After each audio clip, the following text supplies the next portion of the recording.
While your day is winding down, they're just getting started. This is South Coast Tonight with Chris McCarthy and Marcus Farrow. They've got you covered on all the news of the day, from local issues to politics on both sides of the aisle. This is the place where the movers and shakers come to be heard, to listen, and where they're held accountable. This is South Coast Tonight on WBSM.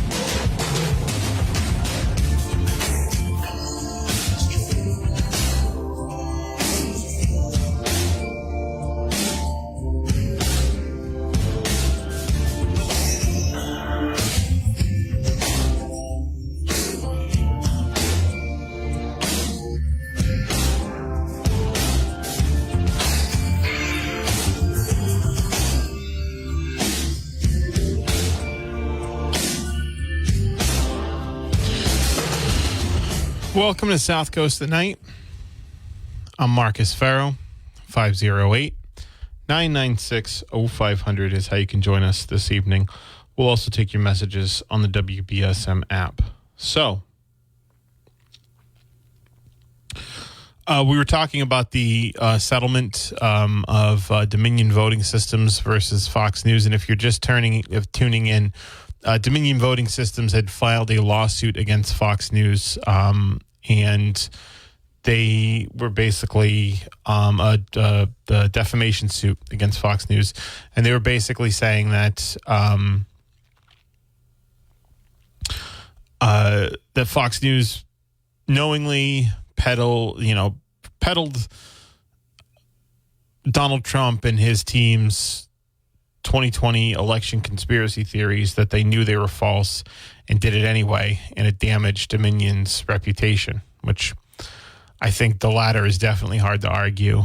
And in fact, actually, there was a summary judgment, which is basically a presentation of the facts and evidence to the judge for them to make a ruling. So sometimes they do that on a case or a particular part of a case, summary judgment. They are appealable, but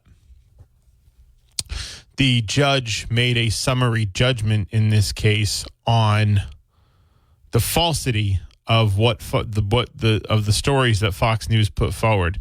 I've heard legal experts say that's not something that happens all the time. That basically means Dominion had already proven to that point that the statements were false as a matter of law. That does not need to be decided at trial. That did not need to be decided at trial. It's already been decided in a summary judgment case. What would need to be decided at trial is whether or not they acted with malice, right? Whether they acted either, recklessly or with or knowingly to put forward the false narratives that they did about the 2016 election. Now, they're all on the record. Rupert Murdoch, Tucker Carlson, Sean Hannity, now saying that these allegations that they made about the 2016 election were false. That was not the case. That was not the case at the time that they were airing all of these stories and having that lawyer who likes to wear the leopard prints. What's her name? I forget her name. And whatever. Can someone remind me of her name? I can Google it at the break, but I forgot her name. But and Rudy Giuliani, right? And having all of them on to talk about the voter fraud thing, and never once saying, well, let's maybe have someone from the other side of this who can present the thing that we, the Fox News, actually believe that the 2020 election was won by Joe Biden because he got more votes and not because of a special algorithm in Dominion's voting machines that made Trump votes Biden. So they were supposed to go to trial. A lot of legal experts talked about the strength of Dominion's case. And there was a case in the 1960s. We'll talk about it again.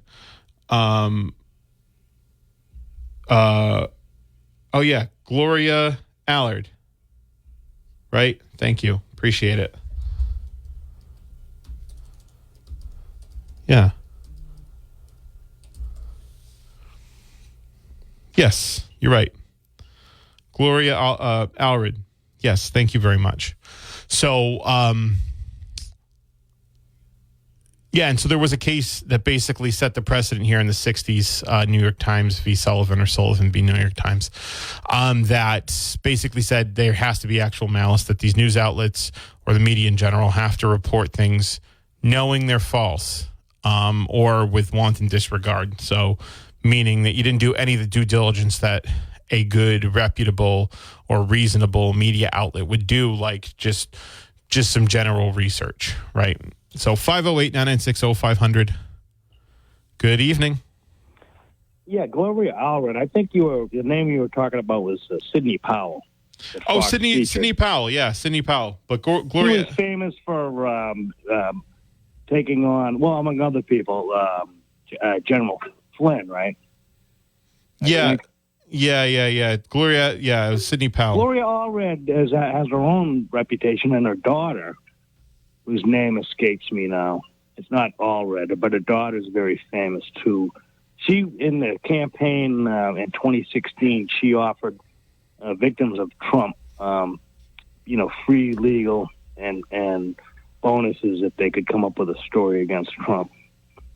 But that was Sidney Powell. Yeah, you're right. Yeah, no, Sidney Powell. I was so impressed with her, and then she went off the deep end on Fox. I mean, that took me by surprise, Marcus. But I mean, I know you're having some glee with taking Fox to task because you don't like Fox, but you remember when Dan Rather produced and stood by the reporting that George Bush Jr. had avoided the draft and was a AWOL from the Air National Guard of Texas.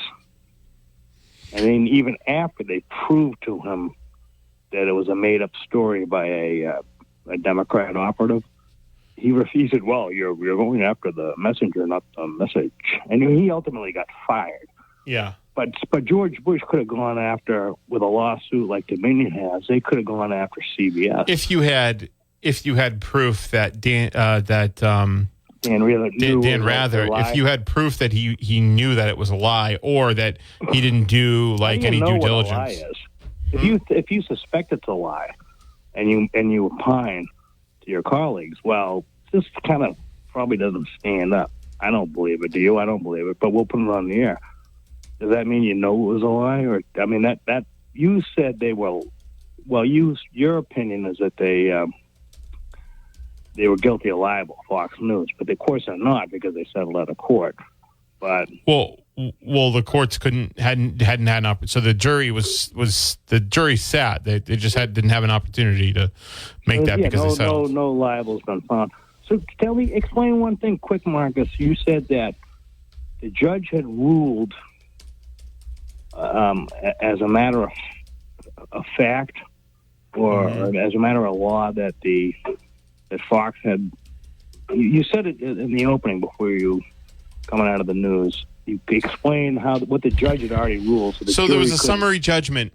So they wanted to prove that the summary judgment basically. So the judge made a ruling that these claims that Fox News had put forward about Dominion voting systems, the things that were said by Sidney Powell, by Rudy Giuliani, the things that were said by Tucker Carlson, by Sean Hannity, were false. They didn't have claims were false. The judge was able to.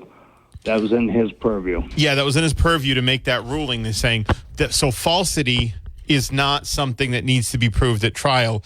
It's already been proven here, right? You already have, by basically an overwhelming amount of evidence, suggests that this information that they put forward was false. Can you explain, like in a criminal case?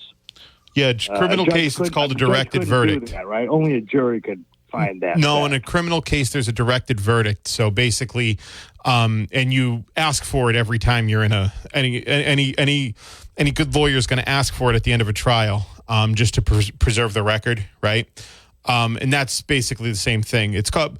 Colloquially, it's called directed out. You ask them for you move for a required finding, and so basically the judge would basically rule, and you can't do it for guilty. You can only do it for not guilty, right? So the defense has to ask for it. I'm a little confused. So in the civil trial, you said he was able to rule that. Through summary judgment. So there's usually summary judgment. Yes, summary judgment's usually filed before civil trials, and they basically try to the judge. But he ruled that the claims they made were false. He ruled that the claims were false. A fact that the jury wouldn't even have to consider. Yeah, that's already a matter of law. The claims are false. Okay, it's a matter of law, right? Yeah, the claims are false. Not a matter of fact. Like in a criminal case, the jury finds facts and the judge. Yeah. But they already said, the judge already said, just based on the overwhelming amount of evidence, that this is false, and so they would only had to have proved the recklessness. Though, right? Yeah, you can appeal. They would. If this went forward, they'd appeal the whole thing. If it's false, you could appeal that. You could, if the judge ruled in summary judgment on the entire case for Dominion, that could be appealed. Say you lose, could the defendants in a case like this, respondents, could they go and say, well, the judge was in error when he gave the summary judgment that he's, yeah, that's possible. You know what I mean? Just that specific thing that he said, these claims were false. Summary judgment. Yeah, that's what I mean. It doesn't make it so. It just means that in this case, this particular jury couldn't consider it.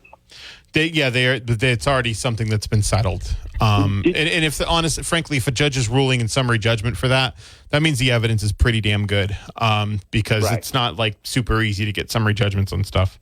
Did you see? I'll let you get going. But did you see this comment? I can't tell you who wrote it, but it was on one of the news outlets that I'm able to get, on my phone, and it was a legal expert. He said basically with this last ruling yesterday or the day before, he said the judges put Dominion on third base, and all they got to do is bunt to get home. And the rulings were going so badly against Fox as this thing had progressed. Mm-hmm. I didn't, it was an interesting way to describe it. So Fox would have been derelict to their shareholders if they hadn't settled. Yeah, they were probably looking for a way to settle. So, right. Yeah. Good deal. Hey, I appreciate you explaining how the law works, Marcus. Have a great night. No problem. Yeah, they have that in criminal trials. Yeah, it's required. You move for required finding. It means like the evidence for your, the evidence, basically everything. The case is overwhelming for the defendant, right? And the judge moves for a required finding. You don't always get it.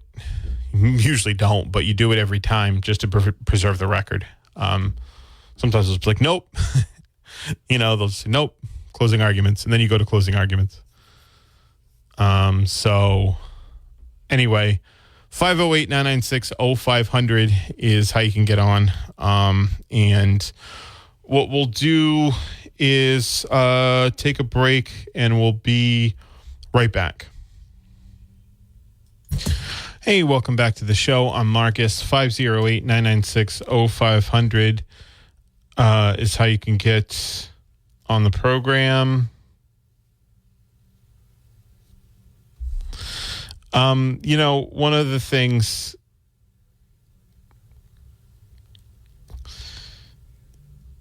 I think that Dominion throughout this process, even if they didn't, and I think this is something they've said too, afterwards, their attorney said, they got Fox News to admit that they were lying, right? Or they got to admit that they made, and it's not like, because you report a story that's not true or ends up being not true, that stuff isn't all that uncommon in a lot of circumstances, especially with big media outlets. Sometimes you report something, you got to change it, whatever. What Fox News did was, first of all, it was the centerpiece of their coverage for months, right? It was like the only thing they talked about forever.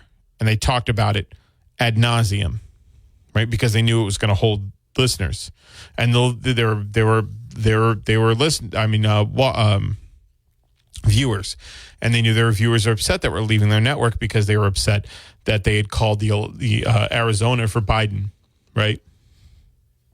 So it's a little bit different than we made a mistake, right? They made it the centerpiece of their coverage for months, and all the while talking to each other about how incredibly dangerous and insane this whole thing that Trump is doing is. But that juncture, they weren't interested in saying, hey, we're a news organization, maybe we should bring the news to people, right? They said, well, this is the narrative, we're essentially just spoon feeding people their own opinions back to them. And so we need to continue to do that. I think that was the revelation in this. Not that we really needed that, right? Not that we really needed a affirmation of that when, most people know that Fox News is just spoon feeding people their own opinions to them, right? And I'm not saying that they're the only news outlet that does that, but I think they're one of the worst in terms of, there's detailed memos that basically get sent out saying this is how you cut, this is what to cover, this is how you cover it, right? And it seems clear in this circumstance that, the objective wasn't to put news forward like we try to do here, like Kate Robinson does every day, right? It was to continue a narrative that would satisfy their viewership and help them maintain that viewership. And that's why I think Fox News isn't going anywhere in terms of, it is damaging to their reputation, I guess, generally. But most of us knew Fox News was full of it anyway. Most people, not everybody, most people. But the people that don't think that Fox News is full of it, they're going to continue to watch Fox News because Fox News has cornered the market. Do you think someone that's watching Tucker Carlson every night is going to all of a sudden switch to Ari Melber on MSNBC or Alex Wagner or Rachel Maddow or Chris Hayes? No, I don't think so. Anderson Cooper? No. Oh, you know what? I don't want to watch, I can't picture somebody saying, I don't really want to watch Laura Ingraham anymore. I'm going to tune into the Last Word with Lawrence O'Donnell. No, that's not going to happen. They're going to continue, I think, to be a ratings juggernaut because they have done a great job effectively cornering the market. And I think they've done that because they have operated with wanton disregard of things that are actually happening. And they've been effective in putting forward a narrative and a presentation that's satisfying for a large group of people in this country. Not a majority of people, but a large group of people. So I think Fox News couldn't let that lawsuit continue. But I think maybe if it had, there might have been maybe some more long-term and severe damage that might have been done. But I'm not sure. I'm not entirely sure if that would have been the case. I mean, I think Dominion's cleared themselves. And, Fox News has admitted on the record more than once through their executives, through their on-air personalities, that the things that they were saying for months about the integrity of the presidential election wasn't true. It's a serious thing. If you can't be trusted to cover the presidential election, right? Frankly, how can you be trusted to continue as a news organization? I think that's a more interesting conversation. Like, why is Fox News allowed to continue doing the things that they do? I don't know. I think it's worth noting, too, that through all of this freedom in the press stuff that, people, Fox News sympathizers are crying about, they have no problem casually supporting Donald Trump or Ron DeSantis, or not casually, ardently supporting Donald Trump or Ron DeSantis, who have just casually mentioned, let's actually make libel laws a little bit more stringent so that we can sue people. Remember when Trump literally said, he's talking about the press in a room full of rabid supporters, and he pointed the media, and this was during the 2016 election, and said, "We're going to open up the we as if anybody else is going to make money off of it. We are going to open up the libel laws, right? Open up the libel laws, and we're going to sue these guys, and we're going to make a lot of money." Right? He wanted the media to be sued. So Ron DeSantis has brought up the same thing. These are not ardent free speech advocates, only for things that suit them. So I don't know. I think it would have been more interesting to see this go to trial. I know Dominion's probably like, hey, we can make, especially since they've been, bought out by a hedge fund, they can say, look, we can make $787 million fairly easily and with relative ease. And we have them on the record saying that they put forward a story that is completely untrue, right? We got their founder to say the story is untrue. We got text messages of Tucker Carlson and Sean Hannity and all of them referring to their audience as unflattering names and saying that basically saying that these stories are untrue and that the things that they were talking about were dangerous, and they did it anyway. So we more or less accomplished what we needed to accomplish, and this might be more of what they asked for was $1.6 billion, right?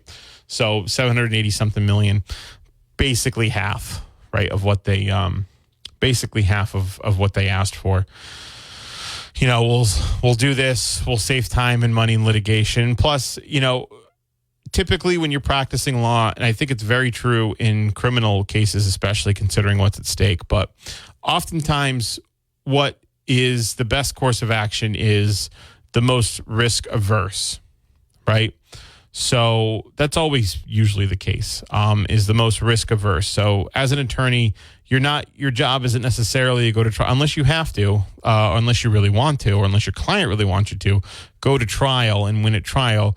Your job is to reach the best possible outcome for your client, given the circumstances. And so that's often one that's risk averse. Going to trial was definitely always presents a risk. It's all dependent on the jury. A lot of it's dependent on the jury and the judge, right? You are in the least control possible when you're in trial. That's always the sort of, in criminal trials especially, if you're not putting forward a green sheet or a plea deal, you can be subjected, you're going to trial, a jury trial or a bench trial. You are then you are then open to, and you got to explain those risks to your clients, right? But you are then open to I don't want to say whims, because it's not whims in the case of the judge, more so maybe in the jury, but you are more, you're leaving the fate of your client up to basically the whims of the jury and the predisposition or the final decision of the judge. Now the judge usually, you always expect judges to make careful, thoughtful rulings on things, but ultimately, if they could send your client, to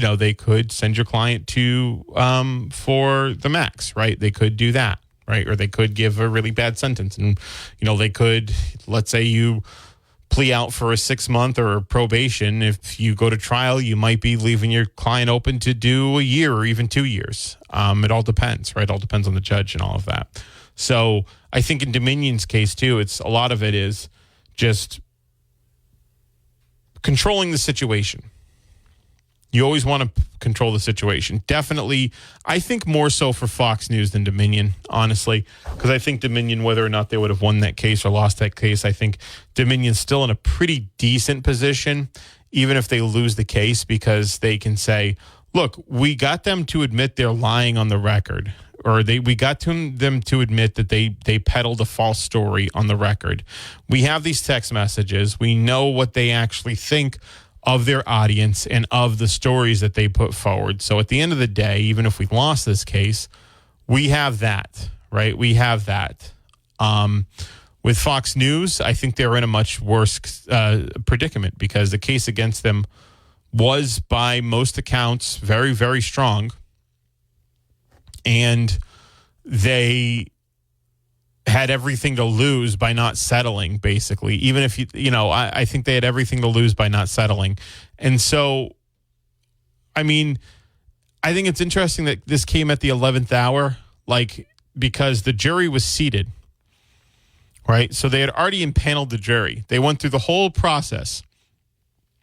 Discovery, pretrial motions.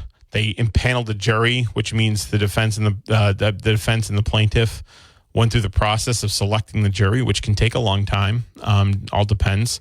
They went through that whole process, sat the jury, and then 2 hours later, right? 2 hours later, they announced that they've settled the case. There was a delay for 2 hours because they announced that they came to an agreement. I'd love to know more details on that, and maybe we will in due time. Maybe it's already out now. I'm not sure. But I'd love to know more of the details in that situation. When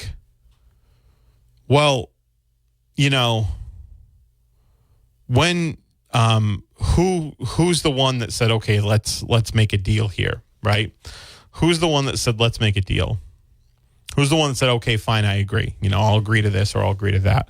I wonder who was holding up that deal and who finally caved and said, okay, fine, we'll do the deal. I think I'm really interested to know, because settlement, from what we're hearing, the settlement was always an option in this case.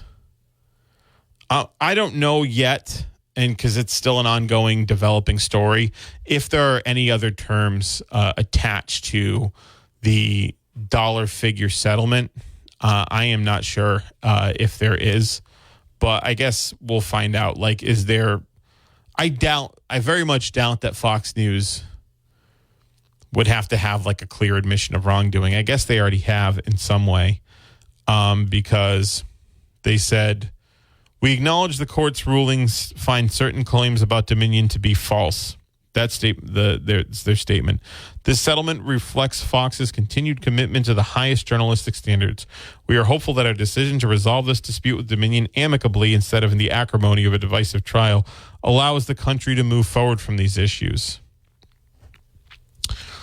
Yeah, probably for Fox News, we can move forward from these issues because we're just going to rave and rant about CRT or transgenders for the next year or 6 months to hold your attention anyway. So what does it matter? They'll be peddling false stories about that. So I guess what does it really matter?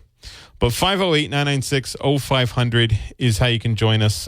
We can also take your messages on the WBSM app. I guess someone asking me, would you feel the same way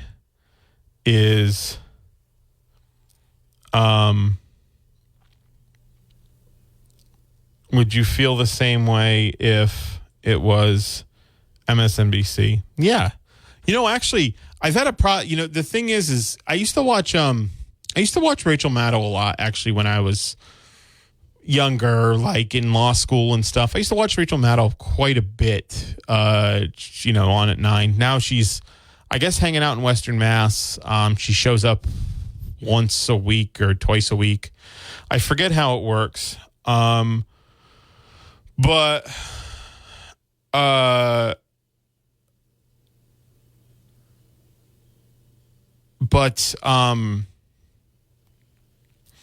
actually wasn't a fan of the way they covered the 2016 or 2020 Democratic primaries. I thought that was their coverage, and that was incredibly biased and gave Hillary Clinton and then Joe Biden a great deal of earned media, right?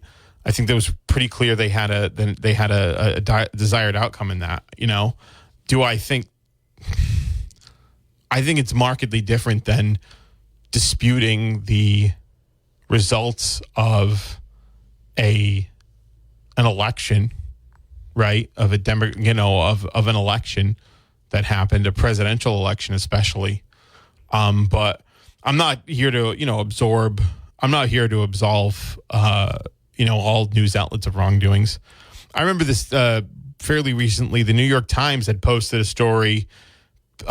Basically, they had this story that had ended up being the basis for the justification of a coup in Bolivia, of their democratically elected leader. And then like year or two later, they like basically printed a retraction like, oh yeah, by the way, that wasn't true. Right. They've done that too. There's other news outlets that have done that. They're basically, I think, getting information fed to them by the CIA. But this seemed like a pretty unique set of circumstances. So 508-996-0500 is how you can get on the program. We'll also take your messages on the WBSM app chat.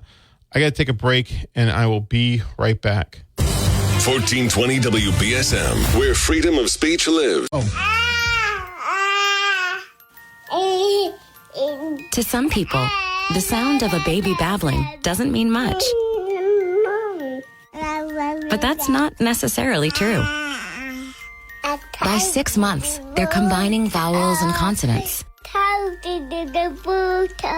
By 9 months, they're trying out different kinds of sounds.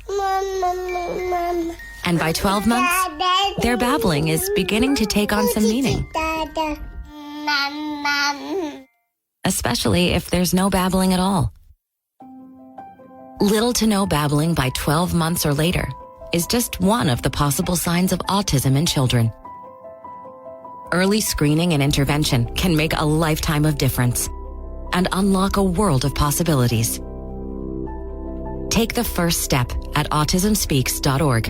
I'm William Shatner, and I've been around a long time, but I'm truly humbled when I see the real battles our brave, paralyzed veterans have faced defending our freedom.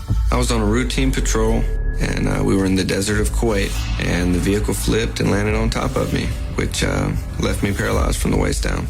Okay, folks, this is heroism. That's why I'm proud to support Paralyzed Veterans of America. Go to PVA.org to learn how you can make a difference. Did you know that when you make time to do 3 simple things each day with your children, talking, reading, and singing, you're helping to shape and strengthen their brains for the years to come? I love to look at the pictures in a book and notice little details about the characters. I pause along the way to ask my child to wonder about how they might feel. When you ask open-ended questions like, what do you notice? Or what do you think will happen next? You're inviting them to be curious. All these rich conversations help develop both their vocabularies and their thinking skills. And it's a great way for you and your child to bond and discover the world together. As a father, helping my child is the most important thing to me. Each of us has the power to create a strong start for our children by talking, reading, and singing with them from the moment they're born, and help them to enter school ready to learn and succeed in life. Visit talkingisteaching.org for free tips, resources, and ideas on how to transform everyday moments into magical moments for learning. Have your voice heard right now on South Coast Tonight. Call 508-996-0500 or send an app chat message on the WBSM app. Now, back to Chris and Marcus. Hey, welcome back. I'm Marcus. 508-996-0500 is how you can join me this evening. We can also take your messages on the WBSM app chat. Got a couple here. Apparently, people can't be sued for lying their tails off during presidential debates. Yeah, that's true. Well, yeah. No one could get through a presidential debate without being sued. But it's different. If someone actually, here's the thing, I'm not entirely sure that that's true. I mean, lying in a presidential debate, you can't really get sued for. Like, if you're just like lying, like, if you're just saying that you support something that you had never supported, right? Something like that. No, you can't get sued for that, right? Or if you're lying about a particular policy, right?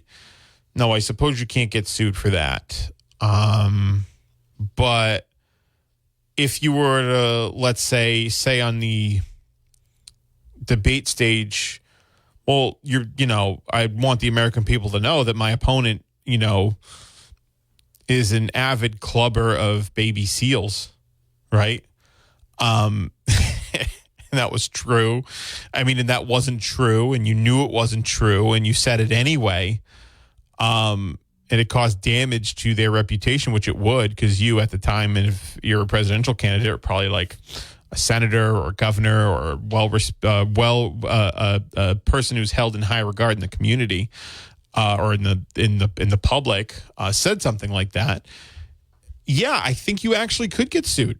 It would be an interesting precedent, given the fact that it's a presidential debate, and you probably, as a matter of policy, want to encourage people to sort of freely exchange ideas and criticisms of each other, but